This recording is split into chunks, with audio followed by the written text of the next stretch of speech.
Pada video pembelajaran kali ini, kita akan belajar terkait dengan subnetting. Sebelum kita belajar tentang subnetting, ada baiknya menonton video terlebih dahulu untuk lab pembuatan PPC-nya.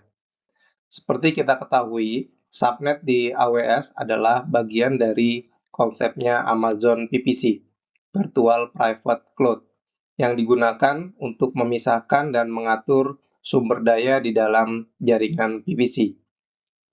Subnet memungkinkan pengguna untuk menentukan jaringan lingkungan mana yang bisa diakses dari internet dan mana yang hanya terbatas pada jaringan internal. Ada konsep yang kita sebut sebagai pada subnet akan menentukan availability zone, ya, pemilihan zona ketersediaan. Subnet pun juga nanti akan dibagi menjadi dua, antara subnet public dengan subnet private. Istilah subnet public ini nanti akan dihubungkan ke dalam internet gateway, sehingga resource sumber daya yang ada di dalam subnet ini bisa langsung diakses oleh internet. Biasanya digunakan untuk sumber daya yang perlu memang diakses dari luar, seperti web server. Sementara untuk subnet private berarti tidak terhubung dengan internet gateway. Sumber daya di dalam subnet ini tidak bisa diakses langsung dari internet. Biasanya digunakan untuk server database atau aplikasi yang hanya perlu diakses di dalam jaringan saja. Berikut merupakan tampilan yang ada di dalam manajemen konsol yang sudah masuk ke dalam PPC. Jadi kalau belum, silakan buka PPC-nya. Kemudian nanti kita telah berhasil membuat PPC. Kemudian langkah selanjutnya kita akan memilih menu subnet. Dan kemudian di sini ada subnet-subnet yang sudah default. Dan nanti kita akan membuat subnet baru lagi, ya, dengan create subnet. Kemudian karena kita sudah membuat dengan pada pertemuan sebelumnya, yaitu ada demo PPC, maka kita gunakan subnet PPC yang sudah kita buat. Selanjutnya kita tinggal berikan penamaan, misalkan kita ingin membuat public subnet A. Kemudian kita pilih availability zone-nya, kita ingin membuat di USA 1A. Kemudian pengalamatannya, karena kita punya dua, kita tentukan yang /16. Sementara kalau untuk yang sidernya, kita tentukan akan menjadi lebih kecil lagi, ya. Jadi tidak lebih kecil daripada /16. Kita tentukan saja /0/0/24. Jadi dia menjadi lebih kecil lagi. /24. Oke. Nah, hanya sebanyak 256 IP yang bisa diakses. Oke, setelah itu tinggal kita tambahkan lagi, ya.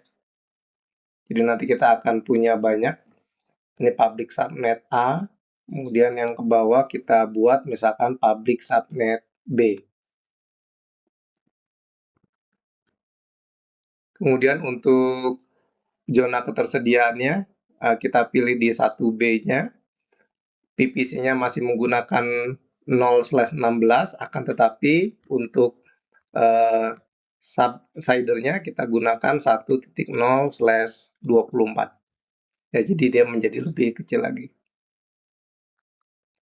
Oke, kemudian ini kita tambahkan lagi, jadi nanti kita akan punya dua buah subnet, public subnet, dan juga dua buah private subnet, ya. Private subnet A,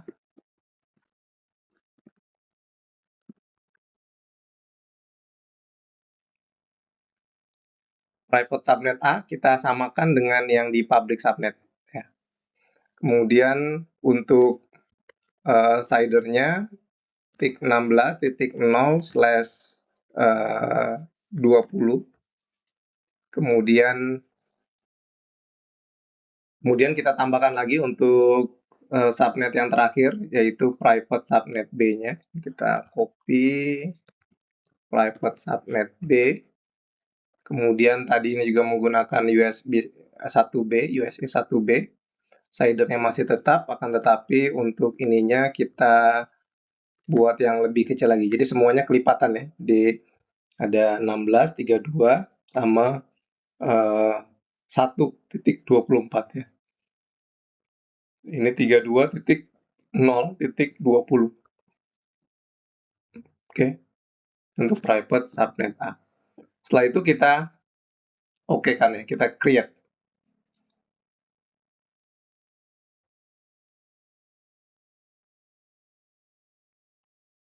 Oke, jadi setelah kita create, nanti akan ada keterangan private subnet A, private subnet B, private subnet, public subnet A, dan juga public subnet B.